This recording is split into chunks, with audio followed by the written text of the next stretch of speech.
Now, welcome to the fourth step of the seven master step of closing. And in the fourth step, now you have the keys of the door in your hands. You can open the opportunities and present to them the word, the new solution, the change that you want in and for them. Now, this part, again, if you did the last part correctly, this part should be extremely easy if you know how to do it, right? And in this part, we're gonna see the famous pitch, the P word. Everybody is obsessed with the pitch in sales, right? How can I make my pitch better, my pitch better, my pitch better? But in reality, man, 95% of the time, what you need is just a better gap. And after that, you will pitch your product or service. But if you can make the gap as better as you can. Now, let's go into the pitch side of things. The pitch is crucial. It's crucial because now you have an opportunity to show them why. Let's go here to see why they have to choose you and why your solution makes sense, how your system works. And this is about the reason mainly. The how is about the method, so the system, right? And the what is about the offer. So these like three parts. If you use a slide deck, make three main slides for the pitch. One is the why, one is the how, one is the what. Let's go through it. So for example, let's make the case that I'm selling my old offer where I help dad with a 9-to-5 job have more financial security, more freedom with their time by switching their career into an e-commerce freelancing job where they launch some product on Amazon, on Spotify, Shopify, whatever, right? Don't launch product on Shopify. You don't make a lot of money. So the why needs to be that why this makes sense. For example, I make the example before, like compare this in 2025 to 30 years ago. If you want to do 10K a month and working 3 hours a day, what do you have to do? Let's say we stay in the commerce, right? You can open a shop in the center of the city, so you gotta rent the place, find a place and rent or buy the place. Now you gotta hire people, you gotta buy the merch, you gotta maybe remodel the place, and you gotta launch it, make ads, spend a lot of time. So it's very complex to a point where you can make 10K a month, like the equivalent of 10K a month 30 years ago, and working 3 hours a day. A lot of stuff needs to, let's say, be aligned together, right? A lot of stuff and a lot of risk. Like, what is the risk of one of these pieces not coming through together in the master plan? You lose a lot of money, a lot of time, a lot of money, right? Compare this to what we have today with e-commerce. You want to launch something, you just rent a website, buy a website, you just test it and dedicate a little bit of time, and after that, if works, you scale it, and like the fulfillment takes care of everything. They can lend you the inventory even before you sell it, so you can sell something that you don't have. So that's why the reason why this makes a lot of sense is that today this is a great opportunity that has never been done before. Now, change the why accordingly to your program, to your need, but you gotta explain what is the reason why this makes sense, right? So the second part is the how, and the how is not your product specifically, the how is not the price, the how is not what you give them, the how is simply what is the method behind, the science, the theory, the system. What are the 7 steps from the beginning to the end of a theoretical level? Like, so it's the method and the system. And for example, keeping the same example of what I sell, I can just say, look, it is very easy. The first step is to find a product that already is working on the market. Second step is to find 10 of these products and create 10 websites. Third step is to test them with, let's say, $100 or $50 per test, right? And the goal is to put just a little bit of advertising in each one of these to see which one is really hot in the market. And the goal is to find at least one. I can guarantee you that you will find at least one. And this one, the fourth step, you launch it and you scale it. That's it. It's so easy. 4 steps. Right? This is the how the method works. In this case, you gotta make things stupid simple. Stupid simple. What does it mean is make it so understandable in steps with a graph, like the 3 steps, the 5 steps, the 4 steps, the 7 master steps, the 10 steps. If you can, don't go over 7, but don't go over 10. Like 7, usually you see that the 7 master step of closing. This is so. Try to keep it short. Try to keep it easy before they need to understand what is the system behind the offer, and now they understand, like they rationally understand what is going on. Now you can speak about your offer, right? And the offer is the what. So the offer means I can give you a course, a WhatsApp group, a one-to-one coaching session, and for the offer, I usually like to use the $100 million offer framework of Alex Hormozi. That is about the irresistible offer, where people feel stupid to say no. Right? And we're not gonna go in detail with this, but just read a book. $100 million offer of Alex Hormozi is a great way to build an offer. And basically, you need to have a very compelling offer with low risk, a guarantee, and a bonus. And when they see this, say, shit, this is like extremely compelling, right? And you explain the offer only at the end. Now, don't go through too long on this. Like, this would be maximum 10-15 minutes, not more than that. Why? Because people are buying only because they are willing to go from here to here. So the vehicle that they're choosing is not very important. You know, you ever heard the phrase "sell the vacation"? Sell the feeling of the vacation. Do not sell the flight trip, the flight plane, the trip. Let's say, confusing if you think. So I repeat again: don't sell the trip in a way that, okay, you're gonna take a flight from here to here, and after the train. Sell the vacation, sell the dream, sell the feelings they will have when they arrive into the place.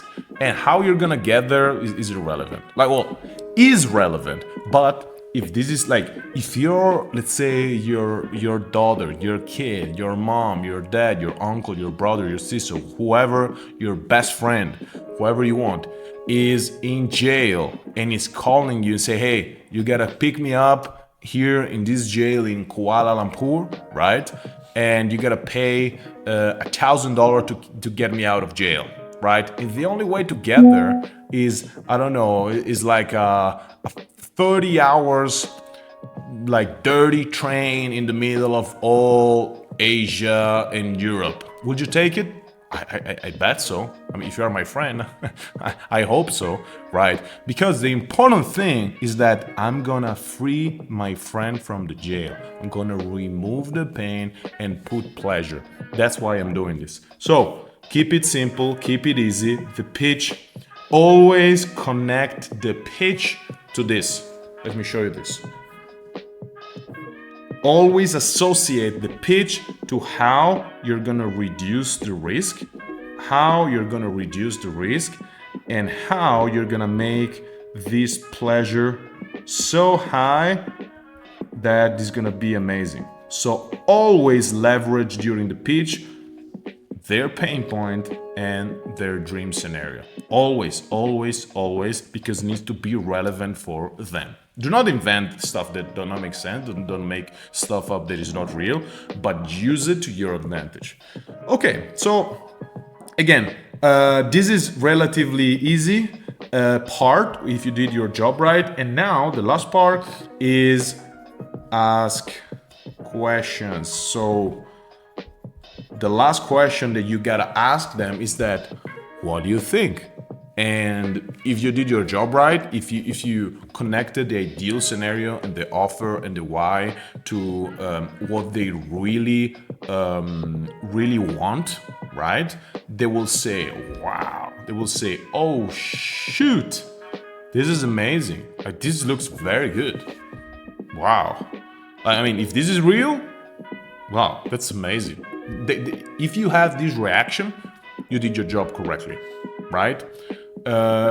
You gotta be careful with two things. Now, the ask question is what I call a thermometer.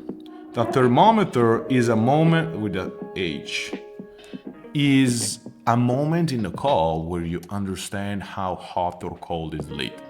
Is a moment when you're measuring how things are going. Because sometimes you may think something is going in a direction, but until you test it, like a fever, you said, oh, I'm feeling well. You put the thermometer, say, like, you have 40 degrees fever, you feel good? What? Because sometimes the feeling are different in reality, and maybe people don't want to show it to you. They maybe are not rationalizing. Are we sure? Yes. If it's not correct, write in the comments. So the question is, how is it? If they say, wow, this is amazing, like, wow, incredible, you know that you're in the right place. If they say, yeah, good, interesting, you know that something is not working correctly. It may be that they don't believe you. They may be that they think that there is something too difficult, too expensive. They may not, they think that maybe this is not gonna help them go from where they are to where they want to go, right? Maybe a lot of things. And in order to understand this, introducing the concept of thermometers, we have three things that you're really selling and really people are buying more than you selling. One is you. So from 1 to 10, 10, how much are they sure about you? How much you convince them, right? How much are they sold on you, right? And this should be 10, man, because this is the part that you can control. Sometimes you cannot control fully the offer. Sometimes, and now we see the other part, you cannot control fully the company. You must be a 10 out of 10 all the time. 8, 9, 10, 8, 9, 10. When people feel, how is Mauro, how is Alessia, how is Jim, how is John, how is Rachel, you'll see, look, I don't know about the company, but this guy is a fucking pro. Like, I don't know where the guy take this guy, but was a magic. Congrats. You need to be 10 out of 10. Right? They need to be sold on you 10 out of 10. The second part is the product or the offer. And the product or the offer, they also have a score of 10 out of 10. So the number one thing that you gotta understand is how much are they sold on the offer on the product, right? Of course, you want 10 of everything, but sometimes you just need to understand where they are. And you want to raise the score as much as possible, right? Because if the score is 4, they're not gonna buy. You gotta raise it up to at least to be 6, right? Because it is sufficient. And the third part is the company. So how much they trust the company. For example, how much people trust the brand, let's say Ferrari. 10 out of 10. Why is that? Because there are people that spend tens of millions of dollars in advance. They give to them even before they see the car. Like all the time. They know they don't sell cars to gangsters, at least officially. They don't sell the cars to people that are not fanatic of the movement. They don't sell cars to people that do stupid shit, at least like before they do it. And because they care about the brand, they care about their people. How much rich people trust the Swiss banks? 10 out of 10. Why is that? Because they know that it's almost impossible to enter inside the Swiss system. At least, I don't know now in 2025, but at least 20 years ago it was like this, or in Singapore, right? How much, like, they trust the company, the brand, 10 out of 10. Now, what happened if they trust the company, 3 out of 10. Would you buy from them? Depends what you're buying. So for example, let's say that you're buying, I don't know, this here, JBL Charge, right? This is a speaker that costs like $200-300 and it's good. Now, they trust you 10 out of 10, you're selling them this, right? They like the product 7 out of 10 because you show them, and they like the company 5 out of 10 because they saw that sometimes the product is not working correctly, they don't do the refund, and sometimes they do shady operation in the back end. Maybe their plastic is not recycled and blah blah blah blah blah. Like there is something that they don't like about the brand. Will they buy this JBL Charge is the name of this product? The same? I don't know. Depends on the person, but probably yes. Because I mean, it's $200-300. Lower the price, less you care, right? You care about the company when, especially when you gotta trust them for something. Now, let's say you're taking insurance. You're buying insurance for your kids, and when you die, you want to give them $1 million, right? You sold them 10 out of 10. The product is 10 out of 10, and the company they trust the company 4 out of 10, and you're giving them $10,000 each year. And you know that for some people, they don't give the premium, the reward to the kids. They try to find any possible excuses to don't give to them or to give them as little as possible. You like the product, you like the offer, but the company, you don't like it. Would you buy from them? Depends on the person, but probably not, right? So the mix of these three really allow you to understand where the person is in terms of how hot is the lead. So the concept of thermometer is the concept of understanding how hot is the person on you, on the product, and in the company. Now you have multiple of them through the call, and we have also much more advanced course for a remote closing. This is, let's say, a basic one. You may think, this is basic? I mean, there's a lot of fucking stuff. Yeah, I mean, of course there is a lot of stuff, but it seems like taking the car. Like at the beginning, it seems a lot of stuff, but once you start using it, like what you want to do is use the car and drive. It's not about how many things are you doing, right? So it's normal. So ask the question, and after that, we're ready to go to the next step, and we'll see in a moment which one it is.